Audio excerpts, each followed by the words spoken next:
এখন আর সাহস কেউ করবে না, এখন আর সাহস করবে না। এই জন্য তো দাড়ি কেটে পালাচ্ছিল। কি আশ্চর্য ইতিহাস তৈরি করে গেল লোকটা। তাহলে বোঝা যাচ্ছে এই দাড়ি এটা মেকি দাড়ি, মানুষকে ধোকা দিয়ে বোকা বানিয়ে কোটি কোটি টাকার মালিক হয়েছে এই দাড়ি দেখিয়ে। নাম দিয়েছে কি দরবেশ বাবা। এই যদি হয় দরবেশের অবস্থা, বাকি যেগুলো ক্লিন সেফ ওদের চরিত্র কি? আমির হোসেন আমন আমি একটা লোকের ভিডিও দেখলাম, এর চরিত্র এত নিচে নেমেছে আমি এতদিন জানতাম না। সে নাউজুবিল্লাহি মিন যালিক। এদের সর্বোচ্চ নেতার যদি এই অবস্থা হয়, বাকিগুলো যে কোথায় যে টাল হয়ে পড়ি আছে আল্লাহ ছাড়া আর কেউ জানে। কয়েকজনের একটু ফাঁস হয় বলে আমরা জানি, ওদের প্রত্যেকের চরিত্র এরকম। বহু মানুষের সাথে মিশে দেখেছি এইটা। একবার চট্টগ্রাম থেকে আসার সময় এক বাসের ড্রাইভার পেছনে বসেছিলাম, বলছিল এই কথা যে কি বলবো, কিছু বলতেও পারি না সইতেও পারি না। মাঝে মাঝে যখন বাস চালিয়ে যায় মনে করি ওই রকম কিছু পেলে চাপা আগে ওইটা দিত। কত রাগ একটা মানুষের তৈরি হলে এ কাজ করতে পারে বলেন তো? যদিও হত্যার পক্ষে আমি না, কিন্তু ঝিনাইদহ শহরে একজনের লাশ দেখলাম টাঙিয়ে জুতা দিয়ে পিটাচ্ছে। একটা মানুষকে কত ঘৃণা করলে এ লাশ টাঙিয়ে, তাও উলঙ্গ করে টাঙিয়ে রেখেছে। এরপরও আপনার লজ্জা হয় না? এরপরও সাপোর্ট করেন জালেমদের। আপনার তো বিবেক মরে গেছে। এতক্ষণ মাওলানা হুসাইন আহমেদ অনেক কথা বলেছে, সর্বশেষ কথা ছিল আয়না ঘর নিয়ে। এই কথা শুনলে অনেকে মনে করছে আয়না ঘর মানে চারিদিকে আয়না দেওয়া। কোনো আয়না নেই, কোনো আয়না নেই। আমি তো রিমান্ডে 10 দিন ছিলাম, কোনো আয়না নেই। যে অবস্থা তৈরি করেছেন আপনি, এর সাথে জড়িত যারা প্রধান থেকে শুরু করে নিম্ন পর্যন্ত, একটাকেও ক্ষমা করার মতো না। কারণ এরা ক্ষমার অযোগ্য হয়ে গেছে। ক্ষমা পাওয়ার জন্য যে যোগ্যতা দরকার এদের ভেতরে সেটা নেই। সুতরাং যারা বলছেন এদেরকে ক্ষমা করে দিলে হয় না, না, কিসের ক্ষমা? আপনি ব্যারিস্টার আরমান, যিনি তার স্ত্রী 8-9 বছর পর্যন্ত অপেক্ষায় ছিল, উনি আজকে একটা ভিডিও বার্তা পাঠিয়েছে যে আমি আশা ছেড়ে দিয়েছিলাম যে আমার পরিবারস্থ লোক মনে হয় আমি আর দেখতে পারবো না, কিন্তু আমার পরিবারের লোক আমার আশা ছাড়েনি। আপনি এই দৃশ্যটা একটু সামনে নিয়ে নিজের সাথে মিলান তো। আপনার জীবনেও কোনোদিন জালেমদের ক্ষমা করতে মনে চাইবে? কখনো চাইবে না। মানে বাস্তবতা টের পাচ্ছেন না। তাই 5 দিন 7 দিন 10 দিনে আপনার অবস্থা এরকম হয়ে গেছে।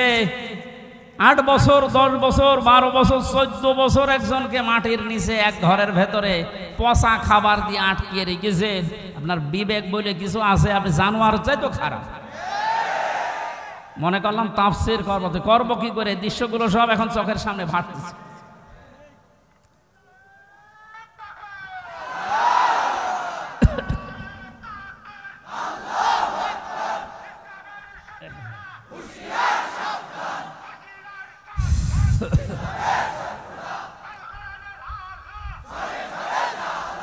আলহামদুলিল্লাহ ভাই, এই ময়দানটা এখন আমাদের জন্য মরণের পরে যেন সাক্ষী হয়, সেই ব্যবস্থা আজকে আমরা করে নিয়ে যেতে চাই ইনশাআল্লাহ। মরণের পরে কিছু সাক্ষী আমরা কোরআন এবং হাদিস থেকে পেয়েছি, 4 প্রকার হবে। প্রথমে মানুষকে বিচার করার জন্য আল্লাহ রাব্বুল আলামিন যখন তুলবে, প্রথমে তার মুখের উপরে মোহর লাগিয়ে দেবে। তার হাত এবং পাও অন্যান্য অঙ্গ প্রত্যঙ্গ আল্লাহর সাথে কথা বলবে। সূরা ইয়াসিনের 65 নম্বর আয়াতে আল্লাহ জানিয়েছেন, আল ইয়াউমা নাখতিমু আলা আফওয়াহিহিম ওয়া তুকাল্লিমুনা আইদিহিম ওয়া তাশহাদু আরজুলুহুম বিমা কানু ইয়াকসিবুন। জোরে বলেন আল্লাহু আকবার। আল্লাহ পাক বলেন, আজকের এই দিনে তোমার মুখ আমি সেলাই করে দিলাম, মুখে মোহর লাগিয়ে দিলাম, তোমার হাত এবং পা অন্যাঙ্গ পতঙ্গগুলো আমি আল্লাহর কাছে তোমার বিরুদ্ধে পক্ষে সাক্ষী দেবে। এই জন্য এই সাক্ষীটা আমরা যেন ঠিক রাখি। আমাদের হাত, আমাদের পা, অঙ্গ প্রত্যঙ্গ যেন কিয়ামতে ময়দানে মহাশারে আমাদের বিরুদ্ধে চলে না যায়। এমন এমন কাজে হাত দিয়ে করা দরকার, এমন এমন কাজে পা দিয়ে করা দরকার, কিয়ামতে যেন এটা আমার পক্ষে দাঁড়িয়ে সাক্ষী দিয়ে আমাকে জান্নাত পর্যন্ত পৌঁছিয়ে দেয়। এই যে আইদিহিম, তোমাদের হাত, এই হাত মানে শুধু এই হাত না, তাফসীরের ভাষায় এসেছে হাত মানে ক্ষমতার হাত। এই 17 বছর ক্ষমতার হাত যারা অন্যায়ভাবে ব্যবহার করলেন বিভিন্ন চেয়ারে বসে, আপনি বলেন তো কি জবাব দেবেন কিয়ামতে আপনার এই হাত দিয়ে? আপনার মুখ তো থাকবে বন্ধ, কথা বলতে পারবেন না, আপনার এই হাত আপনার বিপক্ষে চলে যাবে। এই জন্য আপনার জন্য আমাদের আফসোস হচ্ছে, আপনি এই 17 বছর জুলুম করার কারণে শুধু নিজের ক্ষতি করেননি, নিজের শরীর পর্যন্ত ক্ষতিগ্রস্ত করবেন, আপনার হাতও আপনার বিপক্ষে যাবে। প্রভাব প্রতিপত্তির হাত আছে। এলাকায় অনেকের ক্ষমতা ছিল না, কিন্তু প্রভাব প্রতিপত্তি ছিল। টাকা পয়সা, জমি জায়গা, অর্থ সম্পদের মালিক হওয়ার কারণে এগুলো জুলুমের পক্ষে কাজে লাগিয়ে মাসলুমকে আরো যেন জুলুম করা যায় সেভাবে ব্যবহার করেছিলেন। নিজের সাথে আপনি মিলান, তাফসীর মাহফিলে এসেছেন, অন্তত কিছু নিয়ে যান। আপনার মনের পরিবর্তন যদি কোরআন ঘটাতে না পারে, যেহেতু কিয়ামত পর্যন্ত হেদায়েতের বাণী নিয়ে আর কোনো কিতাব আল্লাহ পাঠাবেন না, সুতরাং এর কথা শুনে আপনাকে হেদায়েত পাওয়া লাগবে। আল্লাহ যেন আপনাকে পরিবর্তন হওয়ার তৌফিক দান করেন, আমিন। এরপরে যে সমস্ত হাতের কথা আছে, এমনকি শরীরের এই হাতও এর ভেতরে আছে। এই হাত দিয়ে আমরা এমন কোনো কাজ এখন থেকে মরণ পর্যন্ত আর না করি যেন আমার বিপক্ষে গিয়ে আমাকে আবার জাহান্নামে নিয়ে যায়। 2 নম্বরে ওয়ারজুলুহুম বিমা কানু ইয়াকসিবুন দিয়েছেন। আল্লাহ রাব্বুল আলামিন পায়ের কথা জানিয়েছেন। পা দিয়ে মানুষ শক্তিশালী কাজগুলো করে বেশি আমরা দেখি। এই পৃথিবীতে ইসলাম ধ্বংস করার জন্যে, ইসলামকে উৎখাত করার জন্যে এক শ্রেণীর মানুষ এখনো বিভিন্ন লাইনে শক্তি খাটিয়ে যাচ্ছে। এজন্য আমাদের পা, আমাদের হাত আমরা পক্ষে রাখি, আল্লাহর পক্ষে, কোরআনের পক্ষে, মানবতার পক্ষে। আল্লাহ তুমি তৌফিক দিও, আমিন। 2 নম্বরে সাক্ষী হয়ে দাঁড়াবে আপনার এই 2 কাঁধের ওপরে যারা আছে এরা। আল্লাহ পাক জানিয়েছেন কিরামান কাতিবিন ইয়ালামুনা মা তাফআলুন। সম্মানিত 2 জন লেখক তোমাদের সাথে আমি আল্লাহ দিয়েছি, এরা সব সময় তোমাদের ভালো মন্দ লিখতে আছে। সুতরাং এই সাক্ষীটা আরো কঠিন। এই যে 2টা সাক্ষী 24 ঘন্টা আমাদের কাঁধের ওপরে বসে লিখতেছে। আমার তো আফসোস হচ্ছে এই 15 বছরে অনেকের অনেক কিছু লেখা হয়েছে, কিন্তু প্রকাশ হয়নি, তাই ধরা পড়েনি। টাকলা মোরাদের নাম শুনেছি আমরা। এ লোকের মাত্র 6 মিনিট 8 সেকেন্ডের একটা অডিও কল রেকর্ড ফাঁস হওয়ার কারণে তার সব চলে গেছে। এরকম বহু কল রেকর্ড ফাঁস হওয়ার অপেক্ষায় এখন সামনে আছে। ভাতের হোটেলের মালিক হারুনের মাত্র কয়েক সেকেন্ড, সব হারিয়েছে। আমরা হাসির জন্য বলছি না, আমাদের এখানে হাজারো মানুষ যারা অনেকের এরকম রেকর্ড আছে, যেন ফাঁস না হয়। এই সমস্ত দুর্বৃত্তদের থেকে শিক্ষা নেওয়া দরকার। আমাদের জীবনেও বহু রেকর্ড আছে, ওর 6 মিনিট 8 সেকেন্ড ফাঁস হয়ে যদি সব হারায়, কিয়ামতের ময়দানে এই যে 2 জন বসে আছে এরা কিন্তু সব ফাঁস করবে। না জানি আমাদের আবার সব হারিয়ে যায় কিনা। 3 নম্বরের সাক্ষীর কথা আমি পেয়েছি। এই যে জমিনে বসে আছে, এই জমিনটা কিয়ামতে সাক্ষী দেবে, মহেশপুরের এই জমিন। আখরাজাতিল আরদু আসকালাহা। আল্লাহ পাক বলেন মাটির ভেতরে যা আছে সব সেকাল, সবগুলো বোঝা জমিন সেদিন বের করে দেবে। সুতরাং এখানে বসে আছি, এই জায়গাটুকু যেন কিয়ামতে আমার পক্ষে দাঁড়ায়, বলেন আমিন। এরপরের সাক্ষী হচ্ছে আল্লাহ আমার আমল নামা, যেটা আজকের তেলাওয়াতকৃত আয়াত দিয়ে আমরা যেটা আরম্ভ করবো ইনশাআল্লাহ। সূরা বানি ইসরাইলের 14-15 নম্বর আয়াত আল্লাহ জানিয়েছেন, ইকরা কিতাবাকা কাফা বিনাফসিকা আল-ইয়াওমা আলাইকা হাসিবা। না, একটু কথা বন্ধ করেন, আপনার গোনা হয়ে যাচ্ছে। মনে করছেন আমার কষ্ট হচ্ছে, আমার গোনা হবে না। আপনার গোনা হচ্ছে ভাই। কোরআনের আলোচনা আরম্ভ হলে আল্লাহর ঘোষণা হচ্ছে চুপ থাকা লাগবে, শোনা লাগবে। পরিবেশ এখন এরা কি করবে? আর জায়গা নেই। এই জন্য যেখানে দাঁড়িয়ে আছেন, বসে আছেন, শুয়ে আছেন, থাকেন, কথা শুনেন। আবার বলছি চুপ করেন, কথা বলা যাবে না ভাই। মোবাইলে রেকর্ড হচ্ছে, ওটা কালকে আপনি ইন্টারনেট থেকে নামিয়ে নেবেন, দেখতে পারবেন।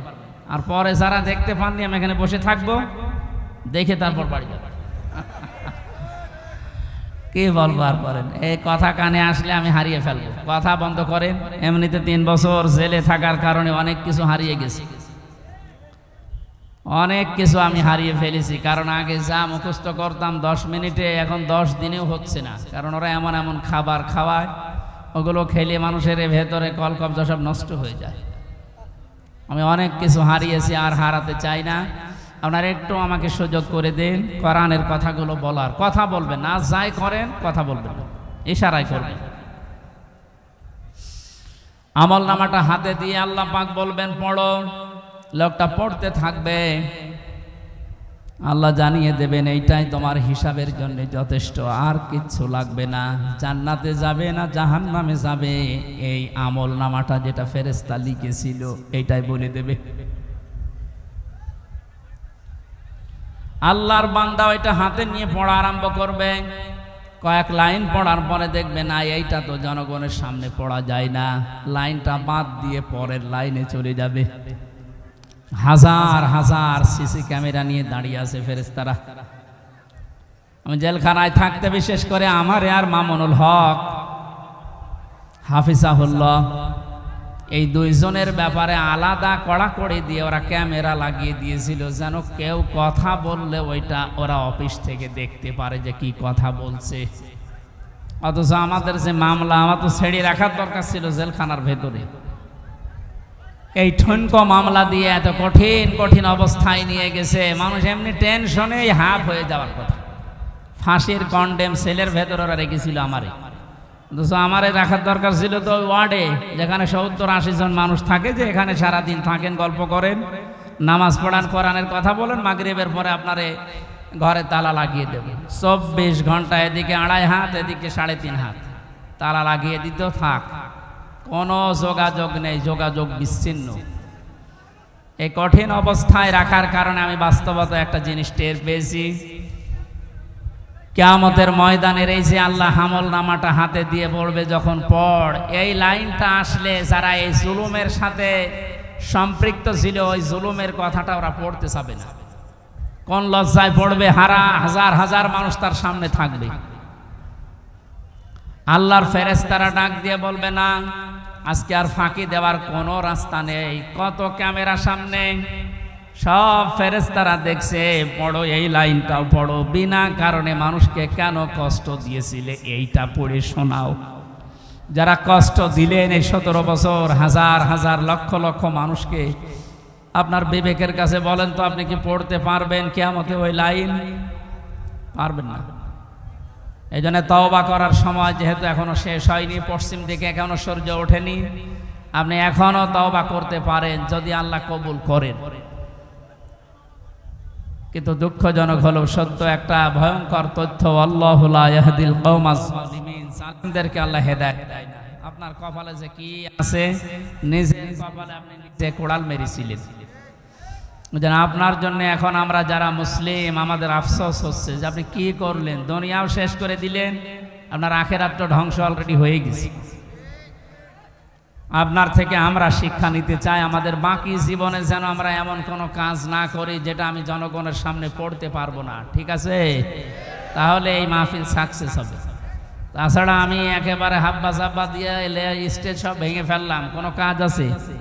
বাংলাদেশে ইসলাম কায়েম হয়ে গেল মনে করেন, কিন্তু আমার নাজাত হইল না, লাভ আছে? বলেন না কেন? ইসলাম কায়েম হোক না হোক, আমার চেষ্টা করা লাগবে এই জমিনে। কারণ এই যে ইসলাম, এটা আল্লাহর তৈরি করা, আল্লাহর পাঠানো। আমি ইসলামের মালিক না, আমি ইসলামের খাদেম। আমি ইসলামের কি? এই যে জমিনটা, এই যে মনে হয় 2-3 বিঘা জমিন এখানে পড়ে আছে, এই জমিনের মালিক হচ্ছে ইনি, সভাপতি সাহেব, মুন্সি সাহেব। আমাদের মতো 8-10 জন কামলা, জন, মনীষ, পাট, লেবার যাই বলেন উনি ভাড়া করিস, যে আপনারা সকাল থেকে বিকাল 5টা পর্যন্ত এই জায়গায় ধান লাগান, এই জমিনে বিকাল 5টায় আপনাদের বেতন দিয়ে দেব। বিকাল 5টা বাজতে আর মাত্র 10 মিনিট বাকি আছে। কয় মিনিট?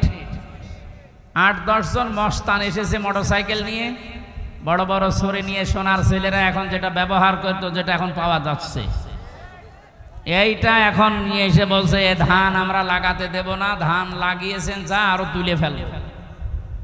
আমরা যারা আছি কামলা হিসাবে যারা কাজ করছি একেবারে ছেড়ে দিলে হবে?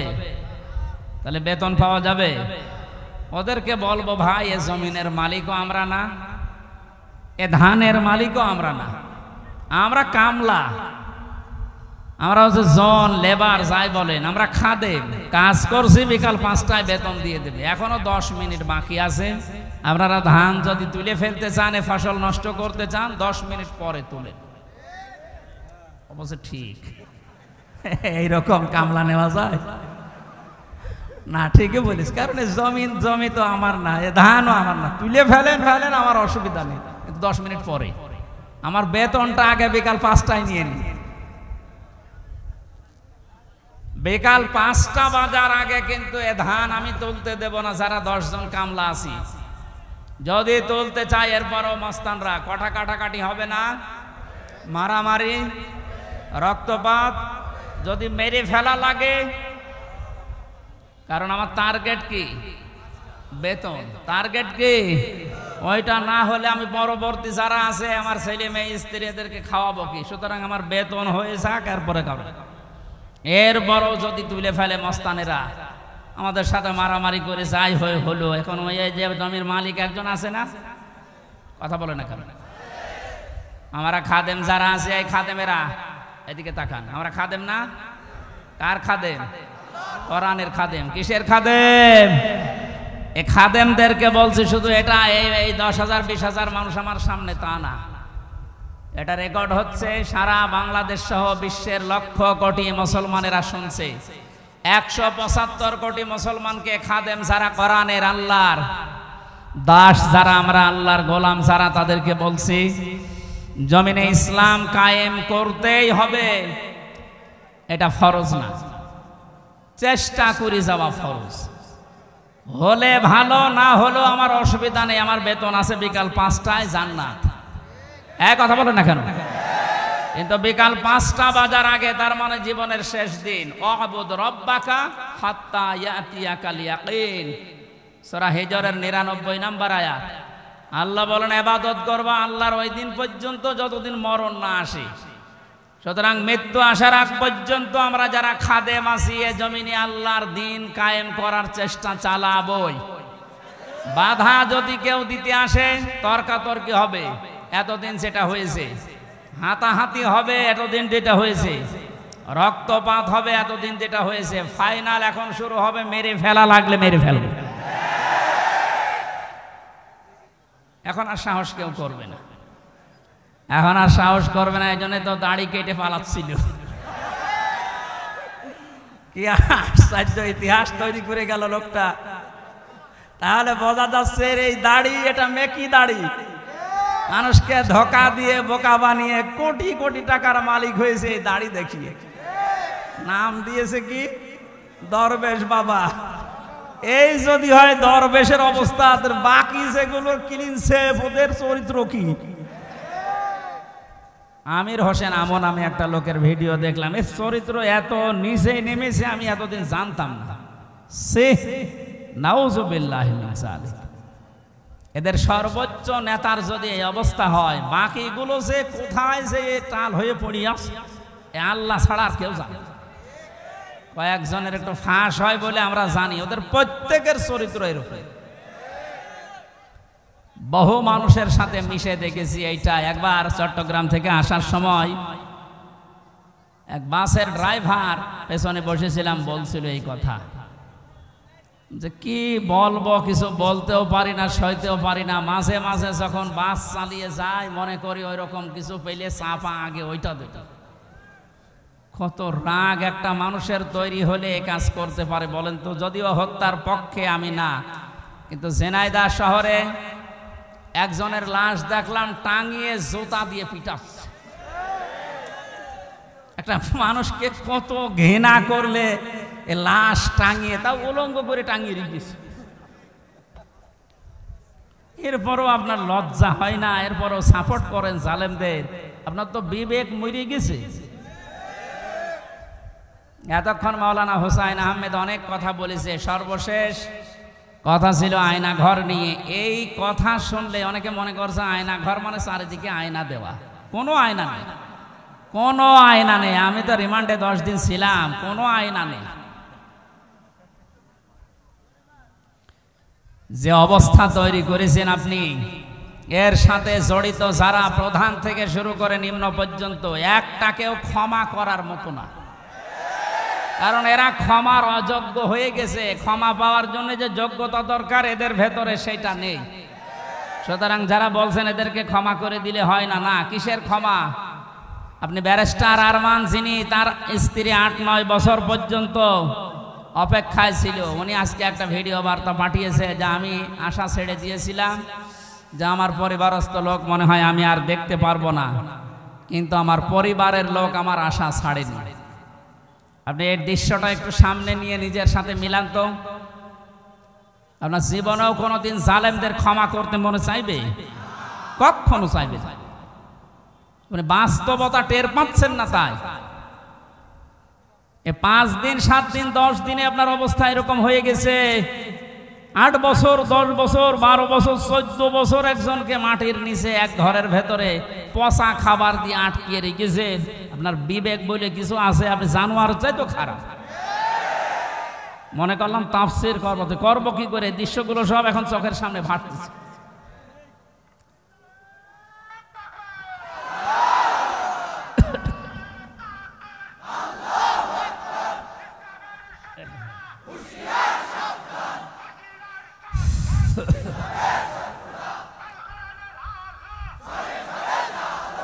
আলহামদুলিল্লাহ ভাই,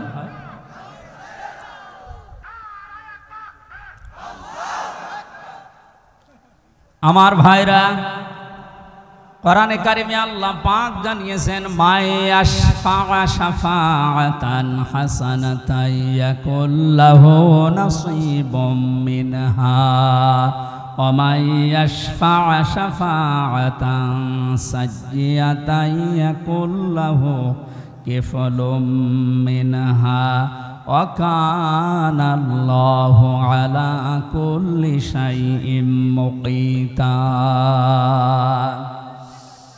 এই পৃথিবীতে কোনো মানুষ যদি ভালো কাজের, সৎ কাজের, কল্যাণমূলক কোনো কাজের সুপারিশ করে, সহযোগিতা করে, রায় দেয়, ভোট দেয়, সাপোর্ট করে, সমর্থন জানায়, ওই লোকটা ভালো কাজ করে যে সওয়াব পাবে, আপনি ওই ভালো কাজে শুধু রায় দেওয়ার কারণে, সাপোর্ট দেওয়ার কারণে একই সওয়াব পেয়ে যাবেন। সুতরাং এই সুযোগ কিন্তু সামনে আসতেছে। ভালো কাজ করা যায় যে সমস্ত মানুষের দ্বারা, আপনি যদি ওই জায়গায় যেতে না পারেন, যারা ভালো কাজ করবে এদেরকে আপনি অন্তত সাপোর্ট দিয়ে, সহযোগিতা করে, রায় দিয়ে হলেও এগিয়ে যাবেন। ও লোকটা ভালো ভালো কাজ করে যত সওয়াব কিয়ামতে নিয়ে উঠবে, আপনি শুধু রায় দেওয়ার কারণে কিয়ামতে ওই সওয়াব নিয়ে উঠতে পারবেন? পরবর্তী শব্দ দেখেন, ওমাই ইয়াশফা শাফাআতান সাইয়্যাতান ইয়াকুল্লাহু কিফলুম মিনহা। কোন মানুষ যদি অন্যায় কোনো কাজ করে আর ওই কাজে যদি কেউ সাপোর্ট দেয়, রায় দেয়, ভোট দেয়, সমর্থন জানায়, খুশি হয়, ওই লোকটা অন্যায় করার কারণে যা পেয়েছে আপনি শুধু খুশি হওয়ার কারণেই তাই পাবেন। এত জুলুম নির্যাতন দেখার পরও যদি কোনো মানুষ জালেমের পক্ষে রায় দেয়, ওই জালেম কিয়ামতে যেভাবে উঠবে আপনাকে আল্লাহ ওইভাবেই তুলবে।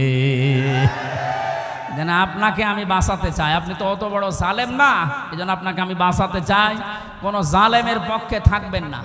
নবীজি বলেন, তোমার ভাই জালেম হোক আর মজলুম হোক তাকে সাহায্য করো। সাহাবী বলেন, হে নবী, আমার ভাই যদি মজলুম হয় তাকে তো সাহায্য করা যায়, কিন্তু জালেম হলে তাকে সাহায্য করব কিভাবে? নবীজি বললেন তোমার ভাই যদি জালেম হয় তাকে তোমার দায়িত্ব এই জুলুম থেকে ফিরিয়ে রাখা, এইটাই তাকে সাহায্য।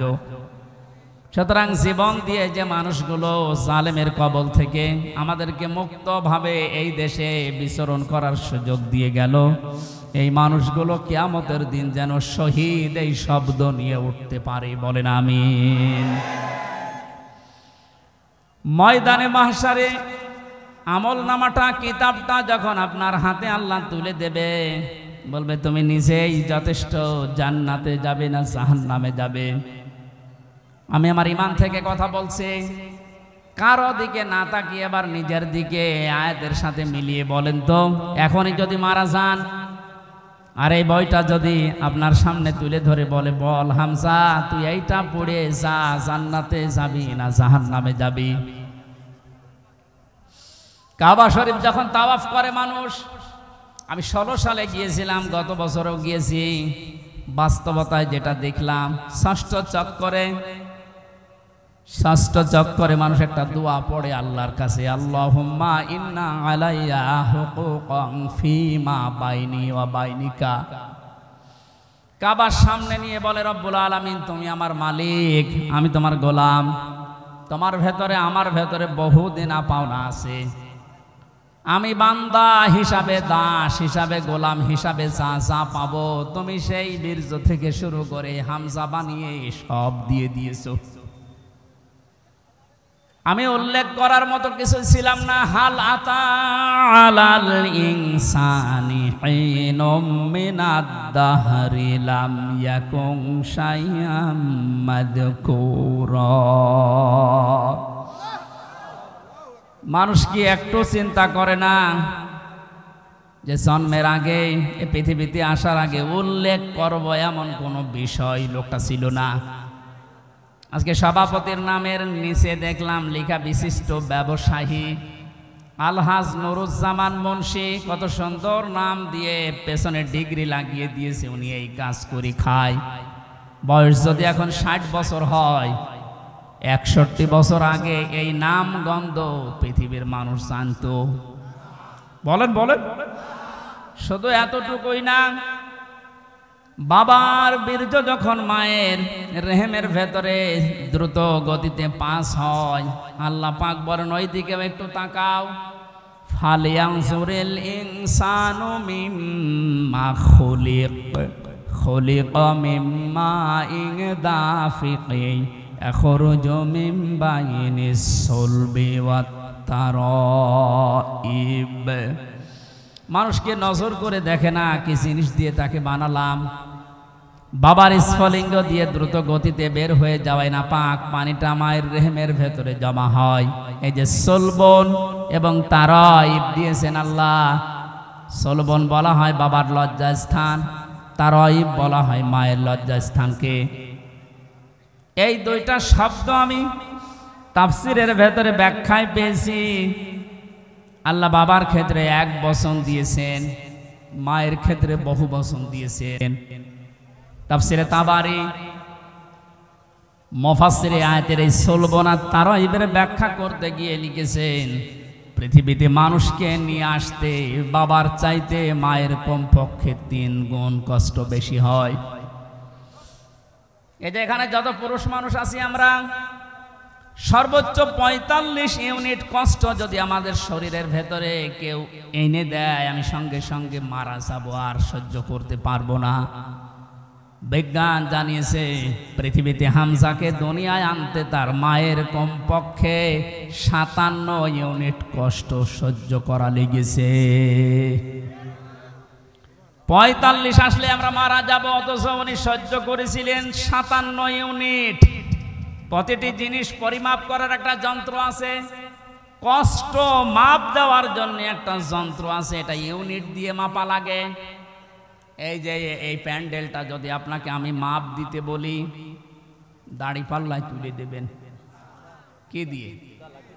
ফিতা লাগবে, গজ লাগবে, টেপ বলেন, এটা দিয়ে মাপতে দিলে আপনি মাপতে পারবেন এটা কয় গজ। পৃথিবীতে প্রতিটি জিনিস মাপার আলাদা আলাদা যন্ত্র আছে না নেই? কষ্ট মাপার জন্যে ৪৫ থেকে ৫৭ আপনি হিসাব করেন। এতগুলো কষ্ট সহ্য করার পরেও শুধু শেষ করেননি। সূরা হাক্কাত ১৫, ১৬, ১৭, ১৮ এই আয়াতগুলোর তাফসিরে পেয়েছি হামালাতুহু উম্মুহু কুরহা ওয়া ওয়াদাআতুহু কুরহা ওয়া হামলুহু ওয়া ফিসালুহু ৩০ শাহরা ইলা আখিরি আয়াত। আল্লাহ পাক বলেন তোর মা তোকে কষ্টের পরে কষ্ট সহ্য করে পেটে বহন করেছে, শুধু এতটুকু শেষ করেনি, ডেলিভারির যে কষ্টটা এটাও সহ্য করেছে, এতটুকুও শেষ করেনি, ২ থেকে ২.৫ বছর পর্যন্ত বুকের দুধ খাওয়িয়েছে। কোন মানুষ যদি এই পৃথিবীতে বলে মায়ের কষ্ট ঋণ আমি শোধ করে দেব, বিশ্বনবী জানিয়েছেন জন্মের পরে যে ১ ফোঁটা দুধ তোমার মুখে মা দিয়েছিল ওই ঋণটাও কিয়ামত পর্যন্ত শোধ হবে না।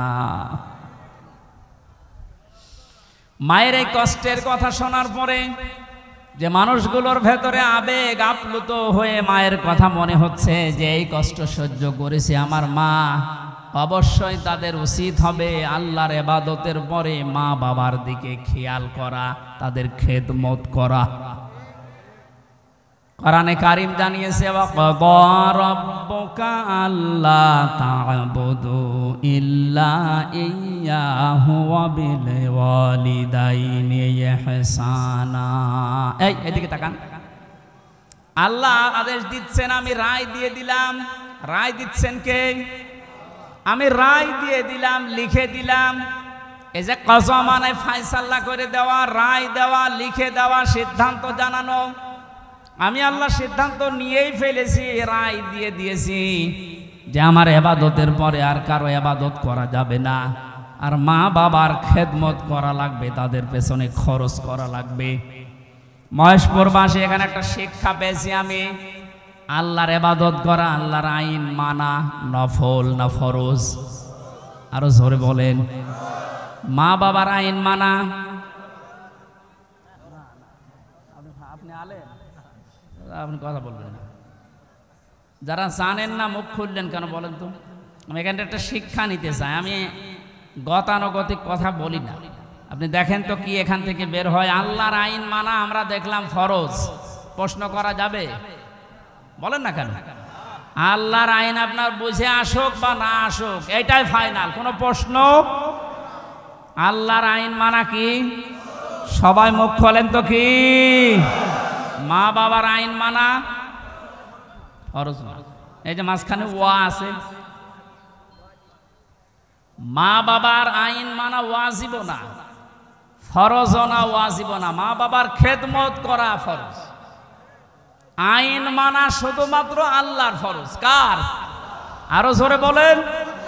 আর আল্লাহর পরে রসুলকে আল্লাহ শরীয়ত প্রণেতা বানিয়েছেন, শারে। এজন্য উনি যে নিয়ম নীতিগুলো দিয়েছেন ওইগুলো ফরজ। মা বাবার আইন মানা ফরজ নয়, তাদের সেবা করা, খেদমত করা, টাকা পয়সা তাদের পেছনে খরচ করা কি? বলেন না কেন? কেন ফরজ কেন? আল্লাহ রাব্বুল আলামিন দলিল দিচ্ছেন আখফিদ লাহুমা জানাহা যুল্লি মিনার রাহমা। এইদিকে তাকান, এটা আলেম না, এটা শব্দটা আছে আখফিজ, খফজন মানে ডাউন করা, এরপরে ফল করা। খফজন মানে কি? ডাউন করার পরে ফল করে দেওয়ার আরবি নাম আখফিজ বা খফজন। আল্লাহ বলেন খফজন করবে। জানাহান মানে ডানা, জিল্লুন মানে ছায়া হয় বা নম্রতা হয়। তোর যে ছায়া আছে ডানা, আর এই ডানার ছায়াটা এভাবে ডাউন করার পরে ফল করে দিবি। আমার প্রশ্ন হচ্ছে, এ পৃথিবীতে কোনো মানুষের ডানা আছে কি? এটা কি? তাহলে আল্লাহ এখানে এদন দিত বা আউদুদা দিত, এ শব্দ না দিয়ে জানাহুন পাখির ডানা আল্লাহ আমাদেরকে দিলেন। আল্লাহ মনে হয় জানে না তাই জানাহুন দিলেন পাখির ডানা আমাদেরকে ধার করিয়ে। কেন? ডানা আর দুনিয়ায় কারো নেই? পৃথিবীতে আর ডানা কারো আছে না নেই? কিসের আছে? আরে ভাই পাখির ডানায় তো দিয়েছে, পাখি বাদ দিয়ে পৃথিবীতে আর কানো ডানা নেই? আছে, এরোপ্লেনের ডানা আছে, হেলিকপ্টারের ডানা নেই? ওদের ডানাটা আল্লাহ এখানে লাগালেন না কেন? তাহলে তো আমাদের এই যে জানাহুম দেওয়া লাগতো না।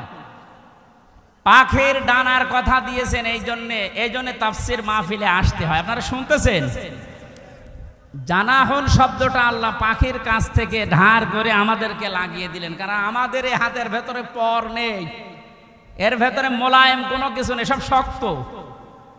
পালক আছে, পর আছে, মোলায়েম করার কোনো কিছু নেই, এটা শক্ত। কিন্তু পাখির ডানার ভেতরে পর আছে, পালক আছে, একটার পরে আর একটা যখন লাগিয়ে দেয় সফট হয়ে যায়, কোমল নরম তুলতুলি হয়ে যায়। আল্লাহ এতটুকু শেষ করেন, জানাহাদুল্লি মিনার রহমা দিয়েছে, যে পাখির ডানাটা শুধু ডানা এভাবে ডাউন করে না, ও যখন ডাউন করার পরে ফল করে দেয়, ওর নিচে পাখির বাচ্চাগুলো যাবার পর একটা কিচির মিচির আওয়াজ দেয়। বাংলাতে এটা বলে অনির্বচন সুখ। কি বলে?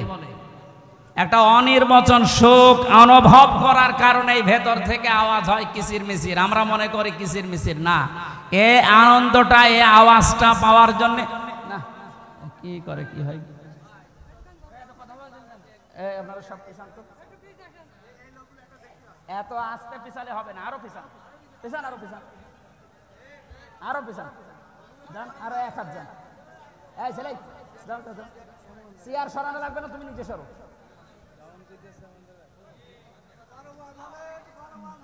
কথা বোঝার কোন ই নেই। তাফসীরুল কোরআন মাহফিলে আমি আর কি করছি? কথা বোঝার চেষ্টা করেন ভাই।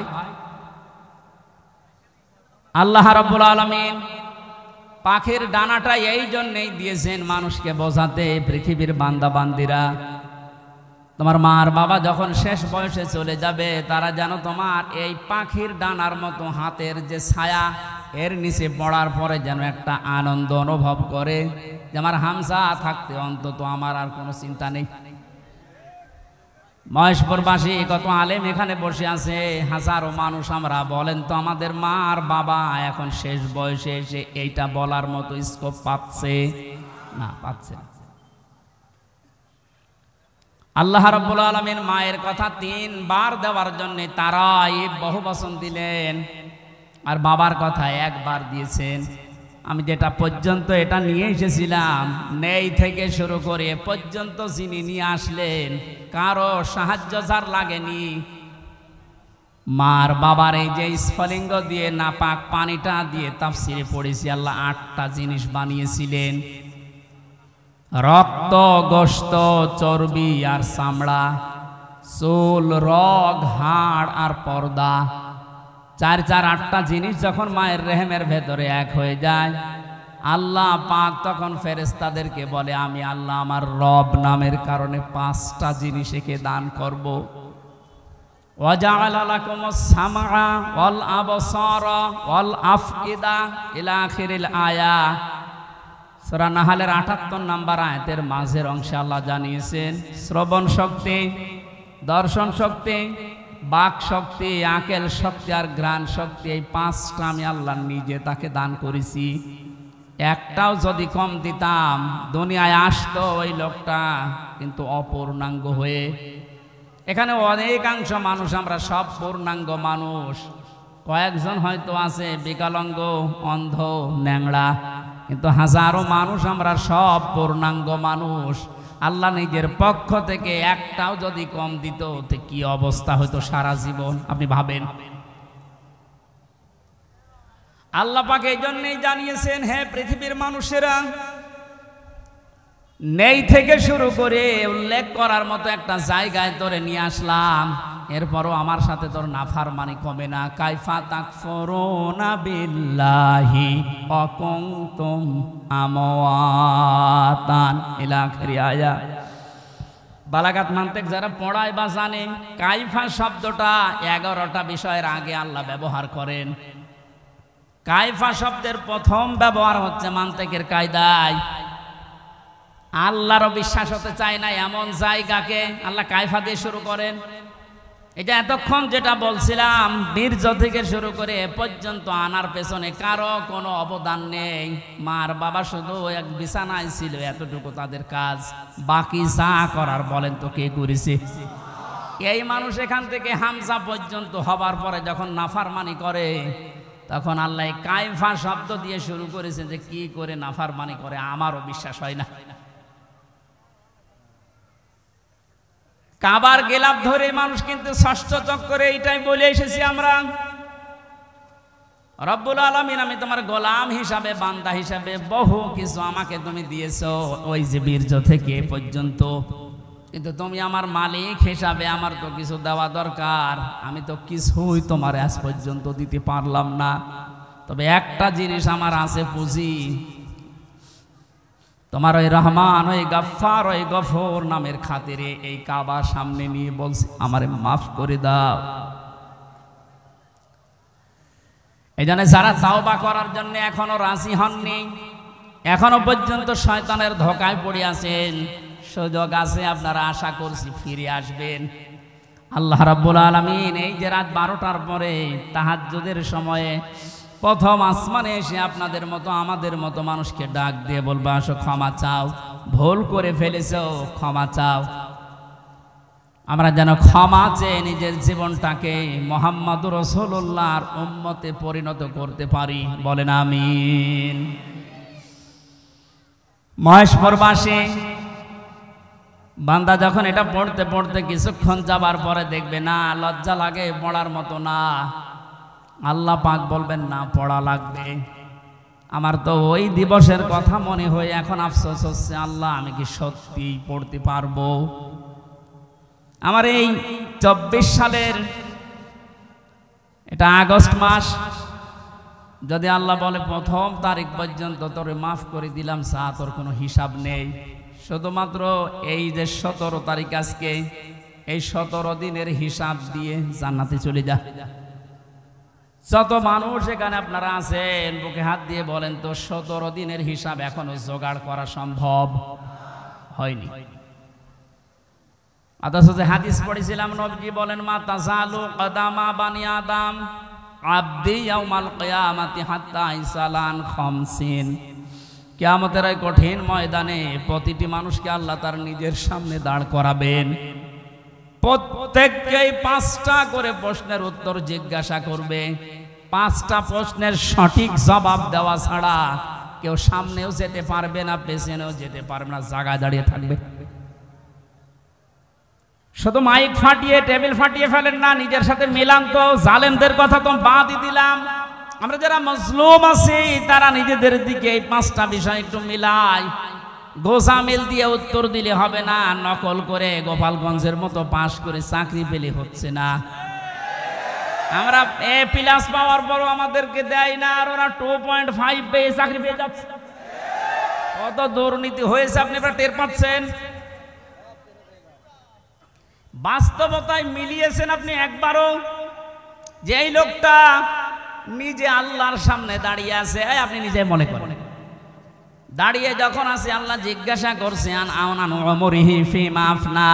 হামজা বলো তো দেখি, একটা জীবন দিয়েছিলাম 60 বছরের, এই 60 বছরে কি করলে জবাব সঠিকটা দাও। 2 নম্বরের বিষয় আল্লাহ দিয়েছেন যুবকদের বিষয়, এবং সাবাবিহি ফিমা আবলা, একটা যৌবনকাল দিয়েছিলাম। 15 থেকে শুরু করে 45 বছরে যে বিশাল একটা যৌবনকাল, এটা কোন কোন কাজে লাগিয়েছে বলো? আজ যেহেতু যুবকদের কারণে দেশটা স্বাধীন হয়ে গেল, এই যুবকগুলো নাই পার পেয়ে যাচ্ছে। আমরা যারা যুবক আছি স্বাধীন দেশে এখনো পর্যন্ত পরিবর্তন হচ্ছে না, কি জবাব দেব বলেন? আমার কিন্তু 60 বছরের ভেতরে যৌবনকালটা ছিল। আল্লাহ আলাদা করে যৌবনকালের কথা নবীজি বললেন কেন? এই কারণেই জানিয়েছে, কারণ যুবকদের দ্বারাই সব কিছু পরিবর্ধন করা সম্ভব, যেটা আমরা দেখতে পেলাম। এই যুবকদেরকে আমি আজকে এই মাহফিলে আহ্বান জানাই। শুধু এইটাই না, যেহেতু পরিবর্তন হওয়া আরম্ভ হয়েছে, সংস্কার হওয়া শুরু হয়ে গেছে, আগামীর বাংলাদেশকে ইসলামের হাতে তুলে দিয়ে আপনারা ক্ষান্ত হবেন। যুবকরা যদি ইচ্ছা করে এটা করা সম্ভব কিনা বলেন তো?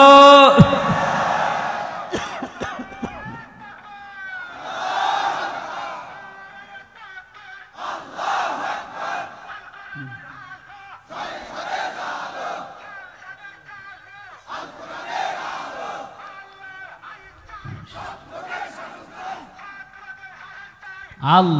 আইন চাই। আলহামদুলিল্লাহ, তাকবীর যেন আল্লাহ কবুল করেন এবং বাংলাদেশ চোখে যেন দেখান, বলেন আমিন। আজকে এই যে শেজিয়া বাজারে আমি আয়াতটা পড়েছিলাম, আরাআইতান নাস ইয়াদখুলুনা ফি দীনিল্লাহি আফওয়াজা। হে নবী, আপনি যখন দেখবেন যে আল্লাহর সাহায্য এসে গেছে, তখন তো বিজয় হবে। দলে দলে পালে পালে মানুষ ইসলামে প্রবেশ করছে, যেটা আমরা এখন চর্মচোখে সারা বাংলাদেশে দেখতে পাচ্ছি। একটু যাদের বিবেক আছে, একদম মরে যায়নি, তারা আজ সব কিছু ভুলে ইসলামে চলে আসছে। কারণ ইসলামের মালিক ওরা জানে যে দেশে জামাত ইসলাম, শিবির, চরমনা, এরা না, ইসলামের মালিক কে? আর যারা আমরা আছি, আমরা ইসলামের খাদেম। সুতরাং ইসলাম প্রতিষ্ঠা করতে গিয়ে, ইসলাম কায়েম করতে গিয়ে বিকাল 5টার আগে কাউকে আমরা আর ষড়যন্ত্র করতে দেব না ইনশাআল্লাহ। এই যে বিচারপতির নামে কলঙ্ক, মানব জাতি হিসাবে একদম কুলাঙ্গার এই যে মানিক, বিচারপতির নাম নিলাম এই কারণে, নাম নিয়েও গুনাহ হবে, কারণ এ মানুষের পর্যায়ে পড়ে না। ইসলামকে এই দুনিয়া থেকে মিটানোর জন্য বিশেষ করে বাংলাদেশ থেকে যারা ভূমিকা পালন করেছে বেশি, তার ভেতরে এই অবৈধ বিচারপতি একজন।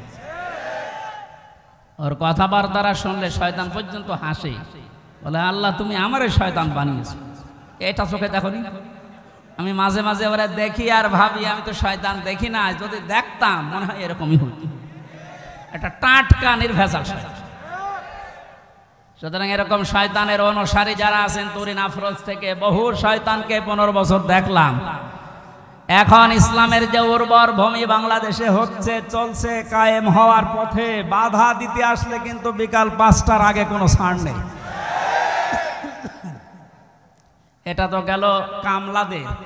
আর যিনি জমির মালিক যে বসে আছে, উনি যদি এসে দেখে সব ধান নষ্ট করে ফেলেছে, এরপরে উনি কিছু বলছে না, তাহলে মানে ওনার কোনো শক্তি নেই। বিশ্বাস করেন, মনে মনে চিন্তা করেন ওনার শক্তি নেই তা না, এখন হয়তো কিছু বলছে না, গোপনে ওনার কোনো কিছু আছে। যেদিন ধরবে ওদিন বাপ বলার সময় দেবে না, যেটা আমার আল্লাহ এখন মালিক হিসাবে করছে। ইন্না বাদশা রব্বিকা লাশাদীদ, তোমার রবের ধরা বড় শক্ত ধরা। নৌকা উঠে পালাতে গিয়েও পারে না। পারবে কি করে? কারণ ওরা তো আমরা ধরি নাই, ধরেছে কে? এদের কারণে হাজারে অবৈধ আইন মন্ত্রীর কারণে হাজার হাজার মানুষ আইনের এই জায়গায়, ন্যায় বিচারের জায়গায় অবিচার পেয়েছে বেশি। তার বাস্তব প্রমাণ আমি নিজে না, সিএমএম কোর্ট, জজ কোর্ট, হাইকোর্ট মিলে আমার মামলা কতবার তুলেছে। এই যে আমার মামা বসে আছে, মামা শ্বশুর, আমার চাচা ছিল ঢাকায়, বাবা তো ওগুলো বোঝে না ভালো, রাত দিন দৌড় চাকরি করে বেটা, এরপরও রাত দিন এখানে ওখানে উকিল ধরে করবে কি?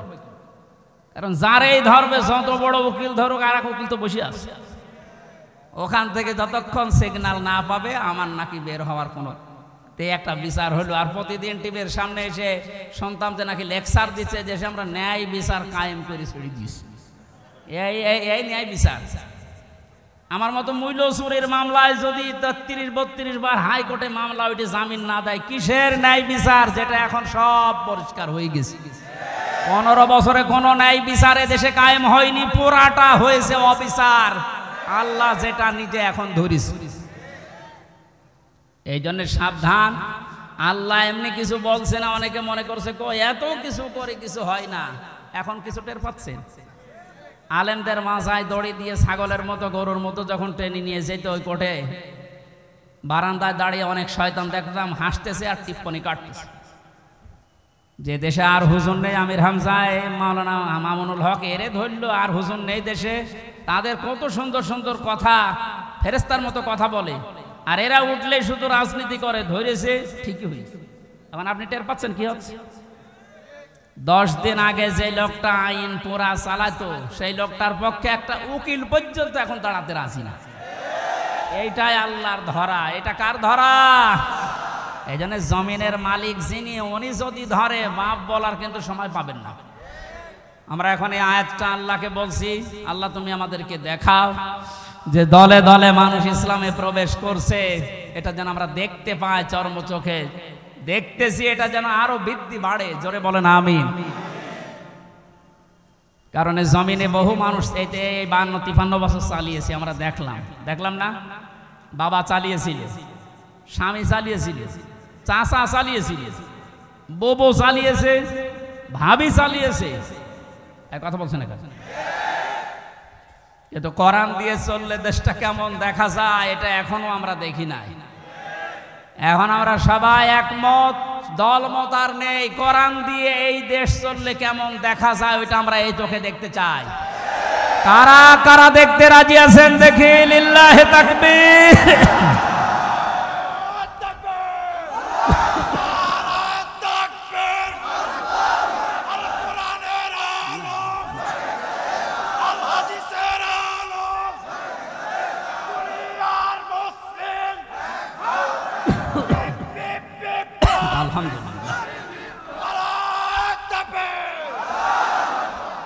এই জন্য কোরআনের খাদেম আমরা যারা এখানে বসে আছি, আমাদের কোনো টেনশন নেই। কায়েম হলেও এদেশে ভালো, না হলেও আমার কোনো লস নেই। আমার বেতন আছে বিকাল 5টায়, তার নাম জান্নাত, ওটা আল্লাহ আমাকে দেবে। কারণ বিকাল 5টা পর্যন্ত জমিটা একটু দেখে শুনে রাখতে পারলে উনি যেমন বেতন দেবে, আল্লাহ আমাদেরকে জমিনে কাজ করার জন্য বেতন দিতে পারে না? ওই বেতন পাওয়ার আশায় আছে। কিয়ামতের ভয়াবহতার কথা আজকের তেলাওয়াতকৃত আয়াতগুলোতে ছিল। যেহেতু আমরা বলেছিলাম 1 ঘন্টা, এই জন্য খুব তাড়াতাড়ি করছি, সামারাইজ করছি। আল্লাহ রাব্বুল আলামিন সূরা হাক্কাত 52টা আয়াত দিয়েছেন। কিয়ামতের যে ভয়াবহ দৃশ্য, এগুলো আল্লাহ তুলে ধরেছেন প্রথম থেকে। পুরাটা তাফসীর করতে গেলে অনেক সময় লাগবে। সামনে আরো 2টা মাহফিলে এলাকায় আছে, আমরা ওখানে ধারাবাহিকভাবে বলবো ইনশাআল্লাহ। আজকে খুব কম সময় নিচ্ছি। হাক্কাতের 19 থেকে শুরু করে যতটুকু পারা যায়। আল্লাহ রাব্বুল আলামিন বলেন, ফাআম্মা মান উতিয়া কিতাবাহু বিয়ামিনিহি ফায়াকুলু হাউমুকরাউ কিতাবিয়া। কিছু তথ্য আছে নতুন, আলেমরা যারা, জ্ঞানী মানুষ যারা, ভালো করে শুনবেন। আল্লাহ পাক বলেন, কিয়ামতের কঠিন ময়দানে যেদিন বিচার শুরু হবে, ফাকাইফা তাত্তাকুনা ইন কাফারতুম ইয়াওমা ইয়াজআলুল ওয়িলদানা শিবা। এত কঠিন ভয়ঙ্কর সালসালা অবস্থা তৈরি করব, যুবক মানুষ বুড়ো হয়ে যাবে। ও বাংলার মুসলমানেরা, 8টা বছর যে লোকটা আয়না ঘরে ছিল, আজকে দেখতে পেলাম। এই যে ব্যারিস্টার আরমান, যুবক বয়সের যে ছবি, 8 বছরে তার অবস্থান কোথায় গিয়ে দাঁড়িয়েছে আপনি তাকান। তাও তো 8টা বছর জুলুমের স্টিম রোলার চলার কারণে তার অবস্থা এখন এই। অথচ আল্লাহ জানিয়েছেন কিয়ামতে এমন ভয়াবহ অবস্থা তৈরি করব, দৃশ্য দেখেই মানুষ সঙ্গে সঙ্গে যুবক মানুষ বুড়ো হয়ে যাবে। ওনার বুড়ো হতে সময় লেগেছে 8 বছর, কিয়ামতে আমার বুড়ো হতে সময় লাগবে কয়দিন? মুহূর্তের ভেতরে চোখের পলক পড়তে বুড়ো হয়ে যাবে মানে যুবক মানুষ। কি অবস্থা হবে এবার ভাবেন। ইয়াউমা ইয়াফিরুল মারউ মিন আখি, প্রথমেই পালাবে মানুষ দেখলেই তার আপন ভাই থেকে। ওয়া উম্মিহি ওয়া আবি, তার মায়ের কাছ থেকে, বাবার কাছ থেকে। ওয়া ফাসিলাতিহি আল্লাতী তুবি, আল্লাহ পাক বলেন তার জ্ঞাতি গোষ্ঠী, তাকে যারা আশ্রয় দিত, এই মানুষগুলো পালাতে থাকবে। ও দুনিয়ার মানুষেরা, পৃথিবীতে আমরা বিপদে পড়লে, হামলা মামলার শিকার হলে আগে ভাই আগিয়ে আসে, বাবা আসে, বংশের লোক আসে, জ্ঞাতি গোষ্ঠী যে দল করি ওই দলের লোক আসে। আল্লাহ পয়েন্ট আকারে ওগুলো আগে দিয়েছেন যে এইগুলো আগে পালাবে। একটা বারের জন্য আপনার বিবেকে নাড়া দেয় না যে এইগুলো যদি পালায়। যারা ধোকা দিয়ে অনেককে 15 বছর বোকা বানিয়ে রেখেছিল, পীরের নামে হাজার হাজার লক্ষ লক্ষ ভণ্ড বেরিয়ে, যে কোনো চিন্তা নেই আমরা আছি, ওরা আগে পালাবে। আমরা বিবেককে একটু রায় দেয় না যে মা যদি পালায়, বাবা যদি বলে না আমি বিয়ে করিনি, সন্তান পাবো কোথায়? আমার তো এই আয়াত পড়ার পর বিশ্বাস হয় লক্ষ কোটি পীরেরা বলবে আল্লাহ দুনিয়া আমি পীর ছিলাম, মুরিদ পাবো কোথায়? এই জন্য কোনো ভণ্ডের উপরে আশা আকাঙ্ক্ষা ভরসা না করে নিজের কাজের দিকে ভরসা করেন। আল্লাহ বলেন তোকে পড়তে দেব, পড়, ধরে আমল নামাটা পড়। ফায়াকুলু হাউ মুকরাউ কিতাবিয়া ইন্নী জানানতু আন্নী মুলাকিন হিসাবিয়া।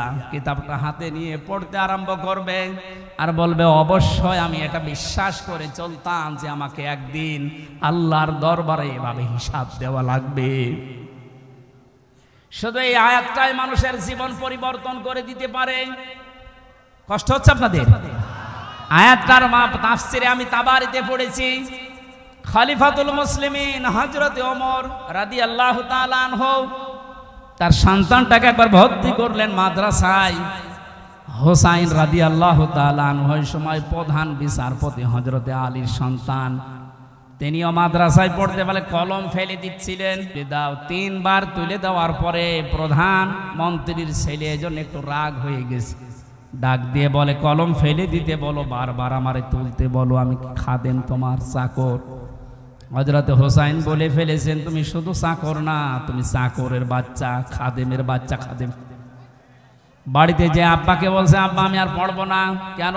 আমাকে গালি দিয়েছে, ছোট করেছে আমার বন্ধুদের মাঝে, তুমি বিচার করো হোসাইনের। আজকে না, জমার দিন বিচার হবে।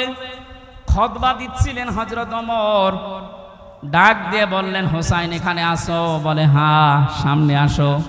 তুমি আমার এই সন্তানকে গালি দিয়েছো, খাদেমের বাচ্চা খাদেম বলে অপমান করেছো।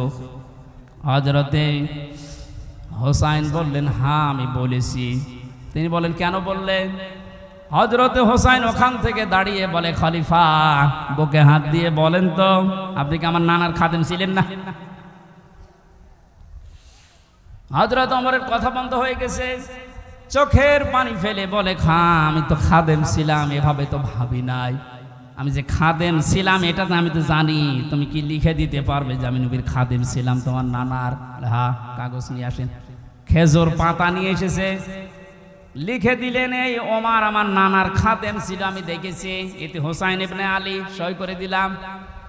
কাগজটা হাতে নিয়ে হযরত ওমর বলে নবীর সাহাবীরা বিচার হয়ে গেছে। ছোট মানুষ আব্দুল্লাহ ও তো বোঝে না, বলে কি বিচার করলে বাবা? তুমি তো এখনো মাছ শুরু করোনি।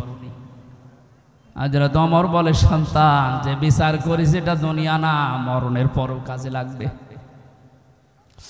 আমি ইন্নী জানানতু আন্নী মুলাকিন হিসাবিয়া, আমি বিশ্বাস করে দুনিয়ায় চলি যে আমাকে হিসাবের মুখোমুখি হওয়া লাগবে। আমি ওমর 26 বছর বয়সে মুসলমান হয়েছি, বাকি এই কয় বছর ইবাদত বন্দেগী চাই করলাম, হিসাব দিতে পারবো কিনা জানি না। মারা যাওয়ার পরে কাগজটা আমার কাফনের ভেতরে দিয়ে দিও। আল্লাহ যখন আমাকে তার সামনে তুলে ডাক দিয়ে বলবে হিসাব দাও, জীবনে কিছুই যদি কবুল না হয় এই কাগজটা আল্লাহকে দেখিয়ে বলবো রব্বুল আলামিন তুমি আমার জীবনের কিছু যদি পছন্দ না করো, তোমার ভালো না লাগে, কাগজটার দিকে তাকাও, তোমার নবীর নাতি লিখে দিয়েছে আমি নবীর খাদেম ছিলাম, এ ওসিলাই হলেও তুমি আমারে মাফ করে দাও।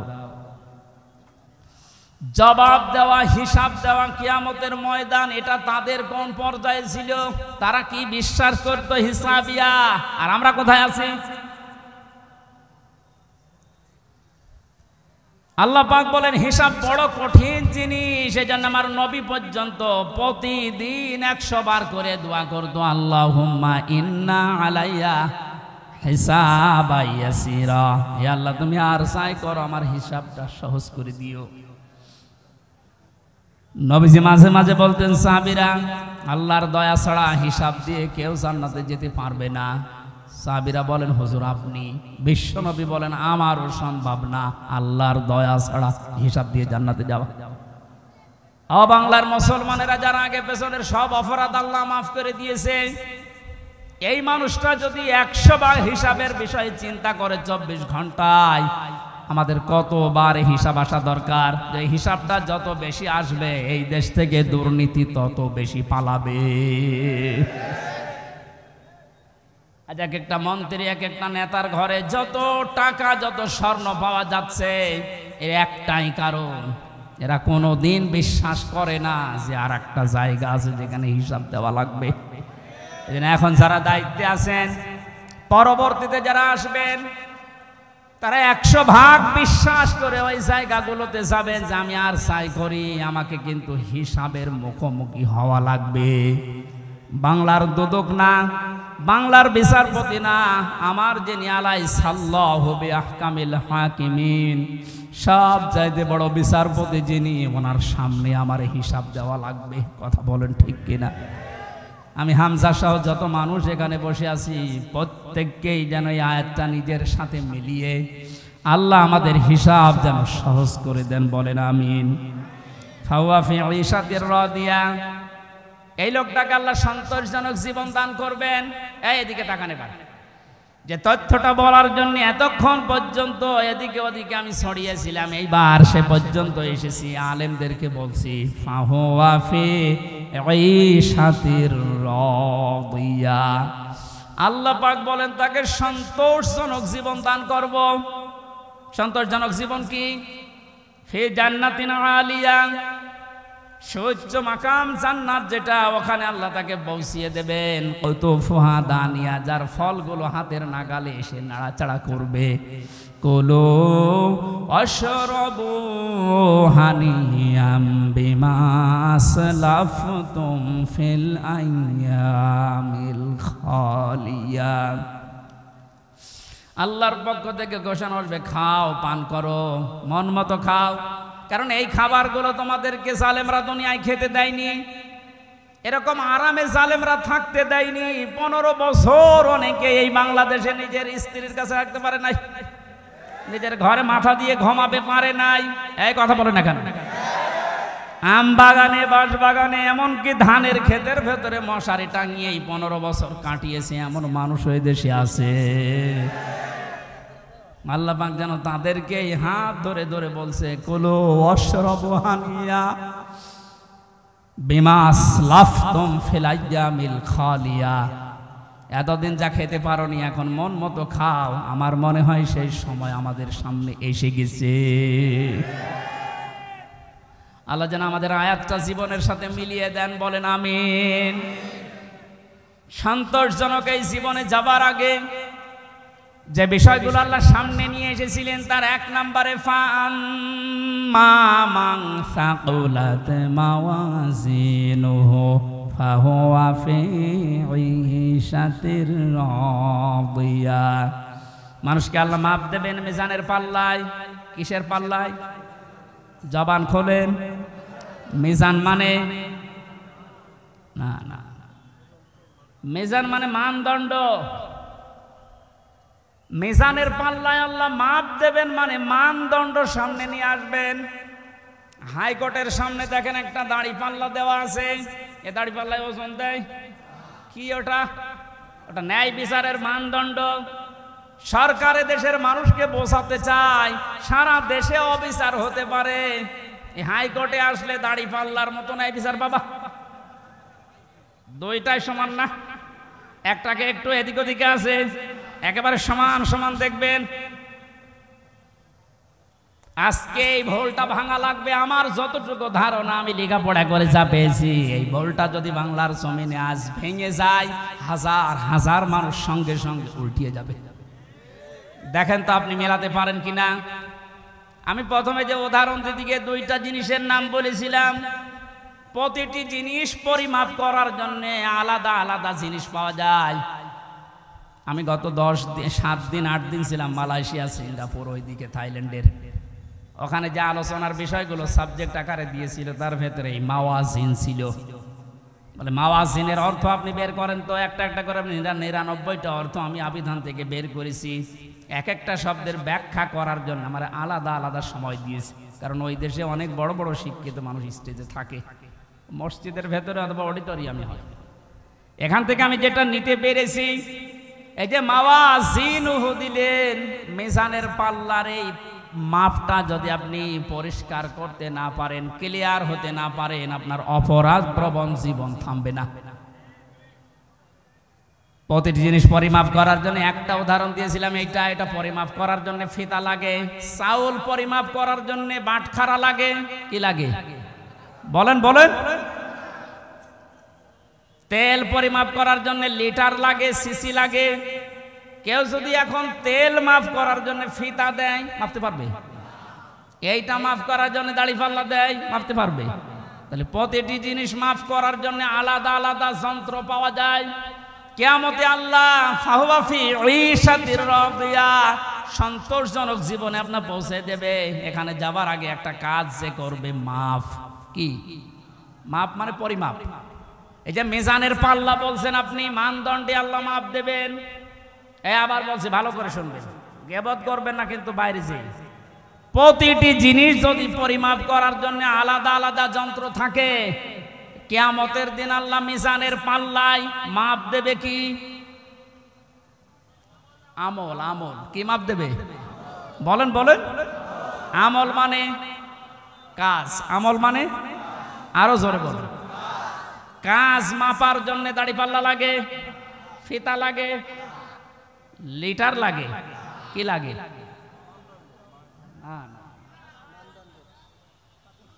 কে বলেছে না? কি ছাত্র ক্লাস করাচ্ছে আল্লাহ জানে। এটার জন্য তো আসতে হয়। মাপ দেওয়ার জন্য এই পৃথিবীতে গুরুত্ব লাগে। কাজ যদি কেউ মাপতে চায় যে আমি কাজ মাপবো, কেজি দিয়ে মাপা যাবে যে কয় কেজি কাজ। আপনি কি ধরনের বিশ্বাস করেন কিয়ামতে আল্লাহ এইদিকে আমল তুলে দেবে আর এদিকে বদ আমল? আমল মানে কাজ, কাজ কি 5 কেজি হয়? কি বুঝেছেন এতদিন? আল্লাহ মাপ দেবে কি? আমল। আমল এটা ক্লাস চলছে, জবাব দেন তো ছাত্রের মতো। আমল মানে বাংলায়, আমল মানে বাংলায়, আবার বলেন আমল মানে বাংলায়, আরবিতে আমল, আরবিতে, ইংরেজিতে জিনিস সবই এক। জিনিস সবই কি? এ মাথায় যেটা আছে এটার এই দেশের নাম চুল। আপনি পাকিস্তানে যে চুল কেটে দেন, কিয়ামতের আগে কাটবে না। তো জিনিস তো একই, নাম বিভিন্ন দেশে বিভিন্ন জিনিস, নাম এক না। জিনিস কি এক না দুই? আমল, ওয়ার্ক, কাজ সব এক। সাধারণ জ্ঞানে আমরা বুঝলাম যেটা মাফ করার জন্য দাড়ি পাল্লা, এই সিসি, লিটার, কেজি লাগে না। এটা মাপতে হলে গুরুত্ব লাগে। কাজ মাপতে হয় গুরুত্বের ভিত্তিতে। কিসের? এখন গুরুত্বের ভিত্তিতে আমল যদি, কাজ যদি, ওয়ার্ক যদি মাপতে হয়, এই পৃথিবীতে সবচাইতে গুরুত্বপূর্ণ কাজ আল্লাহর দৃষ্টিতে ফরজ। বলেন না কেন? এরপরে ওয়াজিব, এরপরে সুন্নাত, এরপরে নফল, এরপরে মুস্তাহাব, এরপরে মুবাহ। সিরিয়াল আকারে ধরেন। আপনি সারা জীবন মুবাহ, সুন্নাত, মুস্তাহাব হাজার হাজার করেছেন, নফল, কিন্তু ফরজ ওয়াজিব করেননি। আপনার গুরুত্ব থাকবে কাজের? বলেন। এই স্টেজের গুরুত্ব কি? এই যে সামিয়ানা আর এই খুঁটি, এই দুইটা আসল জিনিস। এর ভেতরে আরো অনেক অন্য জিনিসও আছে, না দিলেও অসুবিধা নেই। এই যে লাইট যদি না দেন, স্টেজ থাকবে না। এই টেবিলটা না দিলে থাকবে না। এটা না দিলে বিউটিফাই হবে না। কিন্তু স্টেজ তো মানুষ বলবে যে সামিয়ানা আছে, খুঁটি আছে। আপনার জীবনে ফরজ কাজ 500। কয়টা? আপনি কোরআন পড়েন, 500 শরীয়তের বিধান পাবেন। 499টা আপনি করেছেন, একটা করেননি, আপনার পুরা জীবনের সব আল্লাহ বাতিল করে দেবে। এই যে বাতিল যে করে দেবে, কোথায় পেলেন? বলেন। আমি বেশি সময় নিয়ে ফেলছি, আর 5-7 মিনিট থাকবেন না? এই যে নামাজ, আমরা যারা এশার নামাজ পড়লাম, এশার নামাজের ভেতরে ফরজ ছিল 13টা, 12টা আদায় করেছে কেউ, একটা আদায় করে নাই। ওর নামাজে সওয়াব হবে 5টা। কি? 0, 0, কিচ্ছু হবে না। এটা যেমন সহজে বুঝেছেন, কোরআনে কারিমে আল্লাহ 500 আয়াত শরীয়তের বিধান ফরজ এটা দিয়েছে। 499টা মেনেছেন, একটা মানেননি। আপনার জীবনে সওয়াব হবে 0, 0, কাজের কোনো গুরুত্ব নেই। কিয়ামতে আল্লাহ যখন মাপবে একেবারে 0 হয়ে যাবে। এই পাল্লাটা ভারী হয়ে যাবে। আমি আশা করি বোঝাতে পেরেছি। এই জন্য জীবনে ফরজ যেন না বাদ যায়। কথা বুঝেছেন? নামাজ পড়া যেমন ফরজ, রোজা রাখা ফরজ, হজ করা ফরজ, সম্পদ থাকলে যাকাত দেওয়া ফরজ, দিন কায়েম করার চেষ্টা করা কি? এইটাকে কেউ যদি রাজনীতি, দুনিয়ার কাজ মনে করে এড়িয়ে যায়, কিয়ামতে ওকে যখন আল্লাহ মাপ দেবে, কাজের গুরুত্বের ভিত্তিতে কিচ্ছু পাওয়া যাচ্ছে না। 12টা ফরজ আদায় করে একটা আদায় না করলে যেমন জিরো হয়, কোনো সওয়াব হয় না। আশা করছি কথার অর্থ আপনি বুঝেছেন, এখন না বোঝার ভান করে আছি। আমার মনে হয় আপনাকে ঝড়ে কোদাল দিলেও আর আপনি বসবেন না, যা বোঝার আপনি বুঝেছেন, এখন আপনি এই পর্যন্ত আমরা যা পড়েছিলাম 25 নম্বর আয়াত সূরা হাক্কাতের। 26 থেকে আলোচনা হবে সামান্তা মাদ্রাসায়। কয় তারিখে যেন ওইটা? যাদবপুর বাজারে কলেজ ময়দানে, ওখানে এই 26 আয়াত থেকে শুরু করব। এই প্রচন্ড গরমে আর মানুষের চাপ আমি শেষ করে দিলাম। বারাকাল্লাহু লানা ওয়া লাকুম ফিল কোরআনিল আযীম, আল্লাহুম্মা আমিন। আমার ওই যে লিখিত বই আছে, গাড়িতে যাওয়ার সময় নিজে নিয়ে যাবেন, বাড়িতে লোকজনকে পড়তে বলবেন। রব্বানা যালামনা আনফুসানা ওয়া ইল্লাম তাগফির লানা ওয়া তারহামনা লানাকুনান্না মিনাল খাসিরিন। রব্বুল আলামিন কোরআনের পাখি বিশ্বনন্দিত মুফাসসির আল্লামা শহীদ দেলাওয়ার হোসাইন সাইদি এবং যে যুবকেরা বাংলাদেশ স্বাধীন করার জন্য জীবন দিয়ে গেল, এই মানুষগুলোর জন্য আজকের তাফসীর মাহফিলে হাজার হাজার লক্ষ মানুষেরা জড়ো হয়েছে। কোরআন থেকে আমল নেওয়ার বিষয়ে যে কথাগুলো বলেছি, তুমি আমল করার তৌফিক আমাদের দাও। কাজ যেন আমরা ইখলাসের সাথে ভালো কাজে আঞ্জাম দিতে পারি, সেই পরিবেশ তৈরি করে দাও। এতদিন পর্যন্ত জালেমের জুলুমের শিকার হয়ে যে মানুষগুলো মজলুম অবস্থায় ছিল, আল্লাহ তুমি তাদেরকে প্রতিদান দিও, তাদেরকে ইখলাসের কারণে, ধৈর্যের কারণে মেহেরবানি করে তুমি দান করো। মাহফিলের আয়োজন করতে গিয়ে তোমার যে যুবক বান্দারা শ্রম দিয়েছে, যারা টাকা পয়সা দিয়েছে, আল্লাহ এদের টাকাগুলো ওসমানের সাথে কবুল করো। রব্বুল আলামিন যারা শহীদ হয়ে কবরে গেলেন, শাহাদাতের সর্বোচ্চ মাকাম দান করো। যারা অসুস্থ হয়ে, আল্লাহ তাআলা গুলিবিদ্ধ হয়ে যে মানুষগুলো হাসপাতালের বেডে এখনো পর্যন্ত কাম কাতরাচ্ছে, এদেরকে তুমি শেফায়ে কামেলা আজেলা নসিব করে দাও। এখানে হাজারো মানুষ আমরা আছি, আমাদের মনের কামনা বাসনা একটাই, তোমার কোরআন দিয়ে দেশ চলছে, এটা চললে কেমন দেখা যায় এটা আমরা দেখতে চাই। মা বোনেরা পর্দার আড়ালে বসে আছে, এরাও বহু কষ্ট সহ্য করেছে। আল্লাহ মজলুম মা বোনদেরকেও তুমি কবুল করো দিনের জন্যে। তাদের পেটে তুমি হযরতে আয়েশার মতো, হযরতে হুসাইন হাসানের মতো সন্তান দান করো। এলাকায় আসলে তোমার বান্দা মরহুম আব্দুল হান্নান, তোমার আলেম বান্দার কথা মনে পড়ে, মাবুদ তাকে তুমি কবরে মাফ করে দাও। আল্লাহ তাআলা এখানে যারাই কথা বললেন, মাওলানা হোসাইন আহমেদ মাহফুজ সহ নামনা জানা যত আলেম এসেছে, আল্লাহ আমার শ্বশুর এসেছে, তার বাবা মাকে হারিয়েছে, তুমি তার বাবা মাকে তার সন্তানের ওসিলায় মাফ করে দাও। আমার মামা এসেছে মাওলানা আলমগীর হোসাইন, তার বাবাকে সে হারিয়েছে, আল্লাহ তার বাবাকেও মাফ করে দাও। হাফেজ মাওলানা আবু সালেহ সহ কত আলেম এখানে বসে আছে, আল্লাহ আল্লাহ আলেমদের দিকে তাকিয়ে হলো আজকের এই মোনাজাত কবুল করে দাও। যে বাড়িতে এসে বসেছিলাম, এই বাড়ির ওপরে রহমত নাজিল করো। আল্লাহ আমাদের শরীরটাকে সুস্থ রাখো। বহু জুলুম অত্যাচারে দেশের মানুষ আমরা সহ্য করেছি, আল্লাহ জুলুমের পরাজয় যখন হয়েছে, এই জালেমদেরকে আর তুমি এই দেশে জায়গা দিও না। নূহ নবী দোয়া করেছিলেন, রব্বিলা তাযারনি মিনাল কাফিরিনা দাজ্জারা ইন্নাকা ইন তাযারহুম ইউদিল্লু ইবাদাকা ওয়ালা ইয়ালিদু ইল্লা ফাজিরান কাফফারা। ওদের পেট থেকে যেটা আসবে ওইটাও তোমার নাফরমান হবে। এই জন্য কোনো জালেম যেন এদেশের জমিনে আর জায়গা না পায়, সেই ব্যবস্থা করে দাও। কোরআনের জন্য এই 17 বছর যারা মাজলুম অবস্থায় জীবন কাটিয়েছে, আল্লাহ তোমার ওয়াদা, তাদেরকে তুমি ওয়ারিশ বানাবে জমিনের। এই মাজলুমদের হাতে এই জমিনের দায়িত্ব দিয়ে দাও। আমরা শরীরে অনেকে রোগ শোক নিয়ে আসি, আমাদেরকে শেফায়ে কামেলা আজেলা দান করো। রব্বুল আলামিন আমার মা বাবাকে মাফ করে দাও, আমার দাদা দাদি নানা নানিকে মাফ করো। যে যার জন্য আমরা হাত তুলেছি, আমাদের কারো মোনাজাত ফেরত দিও না, কবুল করে নাও। এই গ্রামে মাটির নিচে যত মানুষ ঘুমিয়ে আছে, আল্লাহ কবরগুলো জান্নাত বানাও। আগামীতে এই ময়দানটা কোরআনের জন্য উন্মুক্ত করে দাও। অধ্যাপক মতিউর রহমান স্যার সহ অধ্যাপক ফরুক আহমেদ সহ শত অতিথি আজকের মাহফিলের প্রত্যেককে ওমরের মতো বানিয়ে দাও। আল্লাহ বাংলার জমিনটা তুমি কোরআনের হাতে তুলে দাও। কখন কার মরণ চলে আসে জানি না, এখনো আমরা এখানে কেউ জানি না মহেশপুরের বাজারে, সেজিয়ার বাজারে কার কাফনের কাপড় এসে গড়াগড়ি করছে।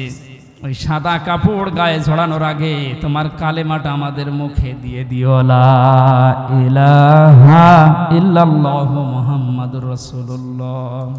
আসসালামু আলাইকুম।